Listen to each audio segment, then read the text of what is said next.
Quel bonheur de vous retrouver, madame, monsieur, bonsoir et bienvenue. Aujourd'hui, nous partons à Abobo, Belleville, pour rencontrer une dame, madame Kwasi Virginie. Elle est dans le commerce de pagne. Elle a connu des fortunes diverses, mais elle est y arrivée finalement au bout de ses efforts. Et nous allons avoir l'honneur de partager son expérience. Avec beaucoup de plaisir, on la reçoit. Elle arrive avec ce magnifique verre pour illuminer ce plateau. Comment ça va, maman Kwasi? À tout. Bonne arrivée. Merci. Bonne arrivée, assieds-toi, prends place. Ok, merci. Un peu d'eau, c'est bon? On est à la maison. Ça va. D'accord. Merci d'avoir accepté notre invitation. On va essayer de parler avec toi, mais avant, on va essayer de te connaître un peu. D'accord. Quel est ton jour dans la semaine que tu aimes? Le jour que tu aimes dans la semaine? Moi, mon jour de la semaine que j'aime, c'est le jeudi. Le jeudi. Oui. D'accord. Quelle a été ta plus grande joie? C'est le jour de mon mariage. Avec M. Kwasi? Oui, bien sûr. Quelle est ta principale qualité, maman? Et moi, j'aime beaucoup sourire. Qu'est-ce que tu aimes chez les gens? J'aime la franchise. J'aime les personnes honnêtes. La franchise, les personnes honnêtes. Oui. Est-ce que tu ne supportes pas du tout? La trahison. Ça, c'est bien. Et côté nourriture, quel est ton plat préféré? J'aime le riz gras au poulet. D'accord. Maman, quel est le métier que tu as aimé faire depuis que tu étais petite là? Tu as rêvé de devenir quoi? Et depuis que j'étais petite, je rêvais d'être sage-femme. Sage-femme. D'accord. Et puis, à part la Côte d'Ivoire, est-ce qu'il y a un autre pays de rêve? Oui. Mon pays de rêve, c'est le Burkina. Le Burkina. Wow. Et quel est ton artiste préféré? Mon artiste préféré, c'est la tigresse Sidonie. La tigresse Sidonie. D'accord. Et qu'est-ce que tu fais pour te détendre, maman? J'aime passer du bon temps avec mes enfants. C'est très important. Parler de tout et de rien. Juste en train de causer. Oui. C'est très important. Le jour préféré de maman dans la semaine, c'est jeudi. Sa plus grande joie, c'est le jour de son mariage. Voilà, sa principale qualité, très souriante. Son défaut, pas chercher son palabre, comme on dit en Côte d'Ivoire. Elle est nerveuse. Ce qu'elle aime chez les gens, c'est la franchise, l'honnêteté. Est-ce qu'elle ne supporte pas la trahison? Son plat préféré, le riz gras au poulet grillé. Elle a rêvé de devenir sage-femme. Son pays de rêve, le Burkina Faso. L'artiste préféré, la tigresse Sidonie. Et puis, pour se détendre, voilà, elle passe du bon temps avec ses enfants, en train de causer de tout et de rien et tout ça. Maman, viens. Viens, on va aller maintenant accueillir nos deux invités qui vont, du moins inviter, nos deux chroniqueuses qui nous accompagnent aujourd'hui. Alors, la première qui arrive, quand maman n'est pas là, il y a forcément des nounous peut-être qui s'occupent des enfants. Il y a une qui va parler de nounous, des conseils aux nounous, s'appelle Sandrine Kafou. Donc, on préfère l'appeler Tata Nounou. Tata Nounou. Elle est magnifique. Oh là là. Ça va? Maman Kwasi, notre invitée. Enchantée. Voilà. Merci. On prend place, ma chérie. Et puis, celle qui arrive, pas chercher son palabre aussi. Non. Elle t'a pas dit non, mais il faut qu'on porte plainte. C'est ça. C'est notre juriste qui nous accompagne. Elle nous parle un peu de ce qu'il faut, ce qu'il ne faut pas faire, ses droits et les devoirs à connaître en tant que femme. Fatem Danyoko, moi je l'appelle Fatemou. Le nom est lâché sur ce plateau. Maman, voici ma chérie. Bonsoir. Voilà. Donc maman, nous sommes tes enfants. Hein. On est entre nous, viens. Ok. Prends place ici. Merci. Merci encore une fois de votre fidélité à cette émission. Vous ne ratez pas, à 18h30, vous êtes devant votre petit écran. Et nous, on est contents parce que bon, on se dit, on fait quelque chose qui plaît. Merci en tout cas de votre fidélité. N'est-ce pas les filles? Tata Nounou, Fatemou, oui ma chérie, ça va? Tu es magnifique, maman. Merci ma fille. Ça va? Oui, ça va. D'accord. Alors, maman, on va essayer de te connaître mieux. Tu es mariée depuis combien de temps avec M. Kwasi? Je suis mariée avec M. Kwasi depuis plus de 30 ans. Tu as des choses à nous dire sur le mariage. Bon? Oui, de bons conseils à nous donner. C'est important. À tous ceux qui nous regardent, à ces hommes et femmes qui commencent, comment on fait pour rester longtemps? C'est important. C'est dur, mais on fait avec quand même. Il faut ça. Oui, mais il y a des secrets. C'est ça. Et tu as combien d'enfants, maman? J'en ai 4. 4. Oui. 2 garçons, 2 filles, 3 garçons, 1 fille? 2 garçons, 2 filles. On dirait même pas. Pas du tout. J'espère que quand on aura ton âge, on sera aussi jolie que toi. Oh. Bien sûr, pourquoi pas. Dieu est grand. Et est-ce que tu es allée à l'école, maman? Comment ça s'est passé? Juste un peu. Juste un peu. Jusqu'à quelle classe? Jusqu'à la classe de 5e. 5e. C'est beau. Tu as voulu arrêter toi-même? 5e, là, je n'ai pas terminé même d'ailleurs. Je dis juste un peu. Mais pourquoi tu as voulu arrêter toi-même ou bien c'est les circonstances? C'est les circonstances, oui, Okay. bien sûr. Voilà, je n'ai pas pu continuer parce que bon, il y a papa qui était retraité, il était à la retraite et puis voilà, il n'y avait pas assez de moyens et tout. Voilà, c'est ce qui a fait que j'ai arrêté. Maintenant, comment tu as rencontré M. Kwasi, ton mari? Monsieur Kwasi, mon mari, je l'ai rencontré au quartier.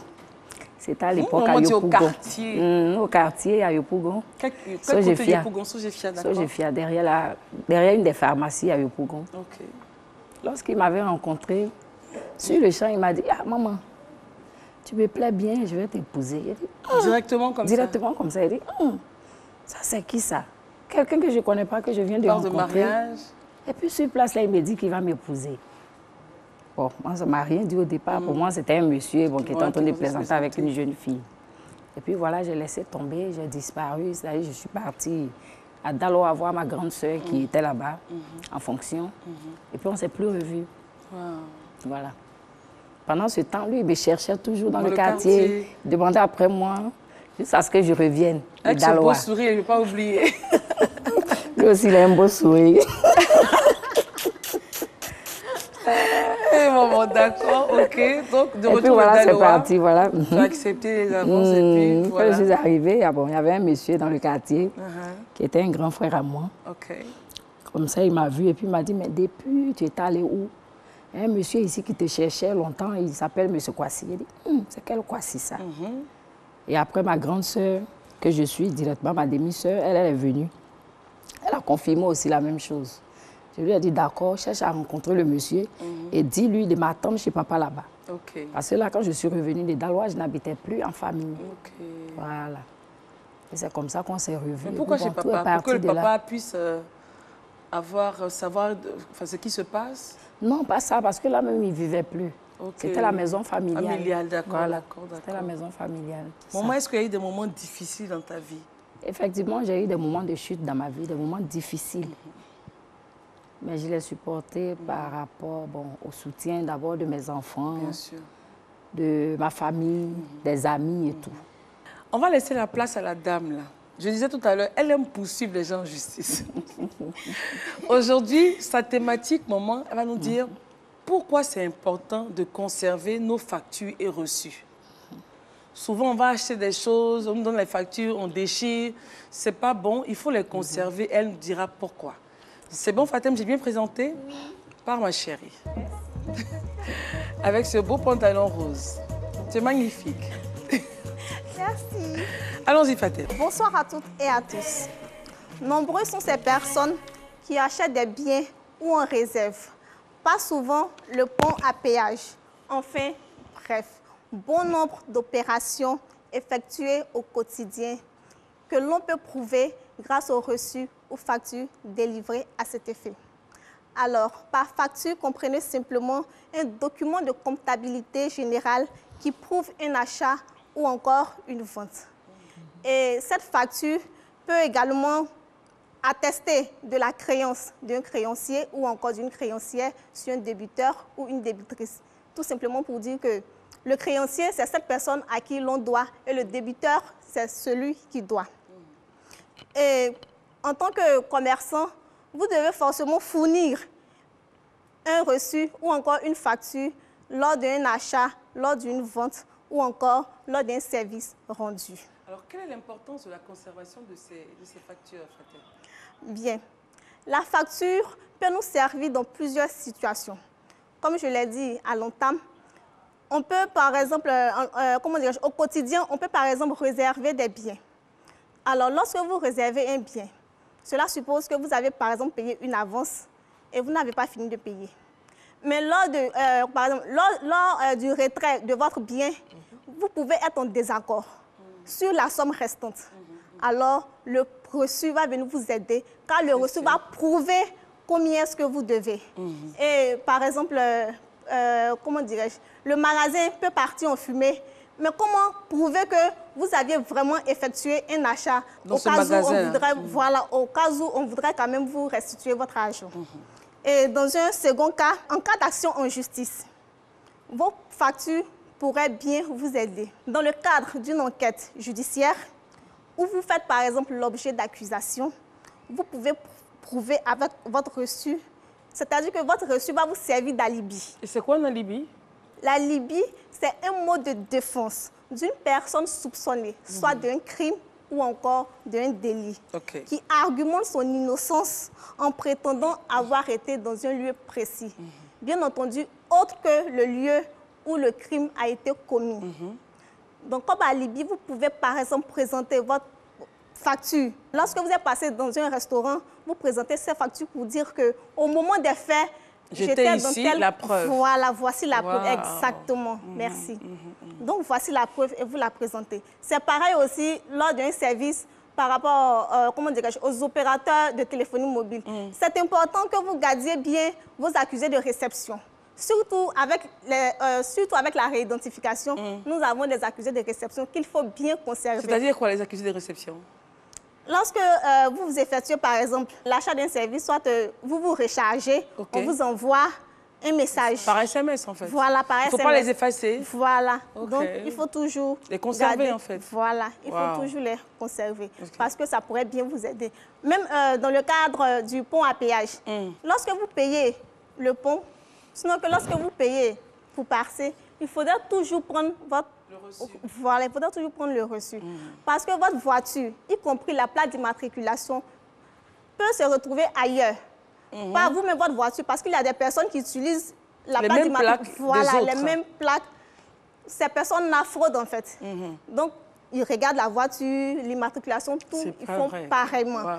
Mais ces personnes ne sont pas enregistrées au lieu d'immatriculation. Donc, en cas, par exemple, d'une infraction commise par le conducteur de cette voiture A, par exemple, sur une voie A, c'est vous que l'on va poursuivre, puisque c'est vous qui êtes enregistré dans ce lieu d'immatriculation. Et si vous avez votre reçu de péage, par exemple, ça prouve que vous n'étiez pas sur le lieu du crime. Exactement. Tu as bien compris la leçon. Cher maître. Merci, à bientôt et d'ici là pour ces droits. Oh my God, Fatem. Alors, viens t'asseoir. Alors, maman, ce qu'elle a dit est très important. Hein? On ne pense pas généralement récupérer nos reçus. C'est ça. Maman, est-ce que toi, dans ton activité, tu ne t'amuses pas à ce que tes clients prennent leurs reçus? Moi, je ne fais pas des reçus, mais seulement quand je vais faire les achats, en principe, je dois recevoir des reçus. Des reçus, normalement. Mais il m'arrive souvent de ne même pas en demander. Mais aujourd'hui, tu as vu qu'il faut en demander. J'ai vu que c'est vraiment important, parce que voilà qu'elle vient d'en parler. Donc, moi, c'est dit que ça m'a aussi servi. Mais donc, tu vas aussi donner des reçus à des clientes. Bon, juste écrit quelque chose qui prouve que... Je vais y penser. C'est maintenant que je vais, voilà, pour remédier à cela. C'est maintenant que je vais parce qu'on n'y pense pas, on n'y pense pas, mais on ne sait jamais, ça peut sauver un jour. C'est ça. D'accord, maman. Alors, depuis combien de temps tu fais le commerce, maman? Pour plus de 30 ans. Wow. Parce que plus de 30 ans, parce que toute jeune dans le foyer, j'avais d'abord un atelier de couture. Puis je vendais aussi on sent que la couture est passée par là. Je vendais aussi les produits cosmétiques. Et puis bon, voilà. Dans le magasin, plutôt dans l'atelier de couture, j'ai commencé à vendre les pailles. Pas en abondance, c'est-à-dire un peu juste 1, 2, 3, comme ça. Et un peu plus longtemps, j'ai vu que la vente des pailles me rapportait plus que l'atelier de couture. Donc, j'ai préféré arrêter petit à petit l'atelier de couture et avancer pour pouvoir évoluer. Pourquoi les clients ne prenaient pas les pagnes et puis tu faisais la couture en même temps? Si, je faisais ça. Au départ, je faisais les tissus, même les peaux d'ange là. Oui. J'achetais ça et puis je mettais les... Comment vous appelez? Les motifs, les pagnes hoodie là. Il y avait des motifs. Des pagnes, d'accord. Des pagnes que je prenais pour poser sur les boubous. Et ça sortait aussi? Voilà. Ça sortait. Et comme j'ai une tante, c'est elle qui me vendait ça, elle a vu que ça a commencé à marcher, elle a pris ça pour faire son affaire. Donc j'ai préféré laisser ça et m'orienter plus dans la vente de paille. D'accord. Voilà. Maman, alors dans ton parcours de commerçante, il y a eu des moments durs. Oui. Comment à chaque fois tu fais pour te relever? Donne-nous ce secret-là, ça va aider peut-être quelqu'un qui nous regarde. Je pense que quelque part, c'est parce que je ne suis pas envieuse, je suis humble. Bon, j'essaie d'être naturelle. Je suis moi-même. Tu fais avec ce que tu as. Voilà, c'est ça. C'est pour ça que quand j'ai eu les difficultés, je n'ai pas arrêté.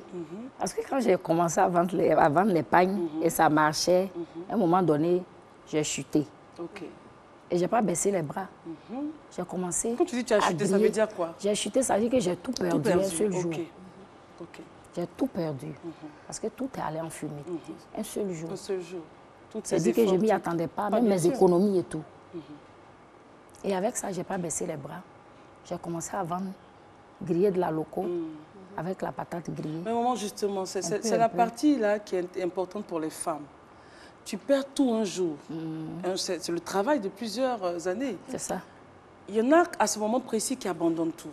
Non. Il y a des femmes qui abandonnent tout. Il y a des femmes même qui disent, je sais pas, c'est plus la peine, je ne veux plus vivre. C'est qu'elles n'ont pas l'amour. Comment faire justement pour repartir? C'est ça. C'est ce que je disais. J'ai dit qu'il faut avoir l'amour de ce qu'on fait. Et avoir une force intérieure. Parce que oui, c'est ça. Il faut être humble. Il faut être naturel. Parce que quand on n'est pas envieux, je pense qu'on y arrive toujours. Okay, on ne regarde pas l'autre. On ne regarde pas l'autre. Elle a porté ci, elle a dit ça, que voilà, c'est ça. Donc, avec tout ce que j'avais, tout ce qu'une vendeuse d'épargne, c'est dit qu'elle se met bien tout et tout. Bien sûr. Mais après ça, j'ai chuté. J'ai commencé à griller en loco, griller patates. Ça t'a pas gêné du tout? Non, pas du tout. Et c'est en faisant ça que j'ai rencontré celle que je devais rencontrer pour pouvoir travailler dans la structure où j'ai exercé pour économiser mon salaire. Donc, si tu n'avais pas vendu ça, tu n'avais pas rencontré cette dame? Oui, parce que c'est en allant prendre les sacs de patates et tout ça, les sacs de bananes, que la rencontre sur le marché, que j'ai rencontré cette dame. Elle a vu, bon, peut-être qu'elle a vu le courage que j'avais et tout. Et c'est comme ça qu'elle m'a approché d'elle et puis c'est parti de là. J'ai commencé à travailler là-bas. Donc, étant là-bas, comme j'avais un salaire, j'ai économisé mon salaire. Puisque j'aimais toujours la vente de paille. C'est ça qui était mon affaire. Donc, oui, arriver, il faut que j'ai les moyens financiers. Oui. Et pour ne pas aussi tendre la main, j'ai vraiment longtemps économisé pour pouvoir reprendre la vente de paille. Alors, avec ta permission, on va passer la parole à la dame qui est là. Parce qu'aujourd'hui, elle voudrait dire aux nounous, soyez discrètes. Vous êtes avec des personnes qui vous ont pris chez vous, vous êtes leurs enfants, vous êtes leurs filles. Soyez discrètes, gardez tout à la maison. Vraiment, Sandrine, vas-y, je ne peux même pas parler à ta place. Vas-y, ma chérie, et dis-nous tout. Un peu comme le secret professionnel. Voilà, Sandrine, on y va pour la discrétion des nounous. Bonsoir, chers nounous. La nounou a pour rôle de s'occuper des enfants à domicile. Il est tout à fait déconseillé d'intervenir dans les histoires de couple de vos employeurs ou de donner l'impression à vos employeurs d'être des spécialistes en conseils conjugaux. Très, très, très délicat à ne pas faire du tout. Qu'est-ce qu'il faut éviter, Sandrine? Vraiment, ce qu'il faut éviter. Oui. Éviter d'être celle-là même qui donne les informations sur les relations qu'entretiennent l'un ou l'autre en cas d'absence. Vous n'êtes pas des détectives privés, s'il vous plaît. Pour en faire des sujets de causerie aussi, avec des patrons et d'autres nounous, vous devez respecter la vie privée de vos patrons.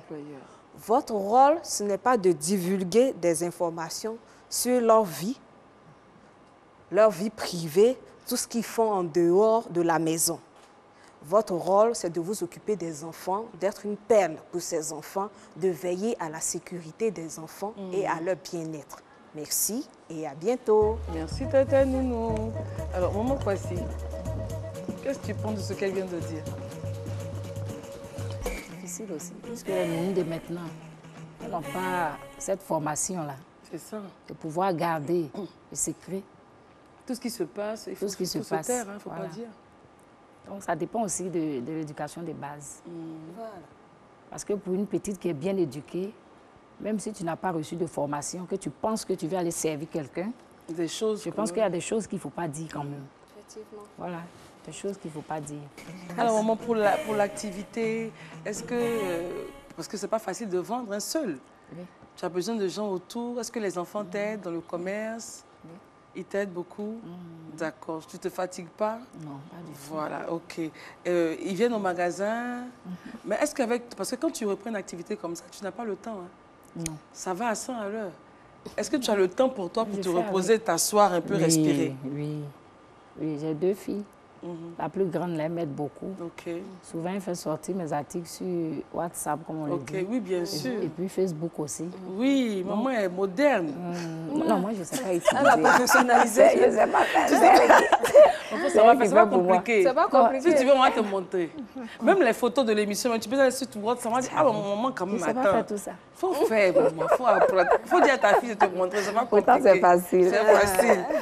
Mais donc, ce qui veut dire que compris. tu as le temps quand même de te divertir, oui. de sortir un peu. Oui. Souvent, après la fermeture, je sors un peu avec mes enfants. Oui, bien sûr. Parce que moi, je n'ai pas d'amis. Vu tout ce que j'ai traversé, vraiment, je n'ai pas eu le courage, la force de repartir avec des amis. J'aimerais qu'on puisse bénéficier de tes 30 ans de foyer. Tu as dit une chose importante, tu n'as pas d'amis. Tes amis, ce sont tes enfants. C'est ça. Le succès d'un foyer repose sur la femme. Qu'est-ce que tu peux dire aux femmes qui te regardent, aux jeunes filles qui démarrent dans le mariage, à celles même qui sont peut-être avancées, mais qui, devant une difficulté, devant une attitude de monsieur, sont en train d'hésiter, est-ce que je dois partir, est-ce que je dois rester? Maman, qu'est-ce que tu as à nous dire? Quand on aime, on fait beaucoup de sacrifices. Bien sûr. Donc, quand on aime, on n'essaie pas de trop prendre en compte les défauts de celui avec qui on vit. Il ne faut pas trop considérer. C'est que toi, tu n'apprécies pas en lui. Il ne faut pas trop considérer ça. Et puis, cherche à être autonome, cherche à être occupé. Parce que lorsque tu es occupé, ta tête n'est pas trop sur les sorties, les entrées de monsieur. Concentre-toi plus sur tes enfants, si Dieu t'en en donne, bien sûr. Dans un couple, l'homme, il est d'abord ton frère, il est ton ami, il est ton confident, et il est aussi en même temps ton ennemi. Mais pas un ennemi juré, oui, bien sûr. Parce que souvent, il te fait mal, tu as mal. Mais tu regardes de ce que tu l'aimes. Tu l'as aimé, tu es resté avec lui. Donc, il ne faut pas trop considérer les défauts de son conjoint. Moi, je pense que c'est ce qui peut faire marcher. En avant les qualités. C'est ça. C'est ce qui peut faire marcher une relation. Sinon, tout le monde a des défauts. Et celles qui, en ce moment, sont en train de passer par une période, elles se disent, non, moi, c'est fini, je m'en vais. C'est fini, je m'en vais. Celui que tu vas aller rencontrer, lui, tu ne connais pas son comportement. Il est mieux de rester à celui que tu es. Parce que lui, au moins, tu connais ses défauts et ses qualités. Et à partir de là, tu pourras peut-être, avec le temps, avec toi-même, ton comportement aussi, les conseils aussi des parents, surtout si ta maman est encore en vie, ou bien tes tantes, tes soeurs. Ce n'est pas tous les conseils qu'on prend. Hein. Mais est-ce qu'il faut savoir faire la part des choses. Parler de son foyer comme ça? Non, ce n'est pas bien. Exposer son foyer, ce n'est pas bon.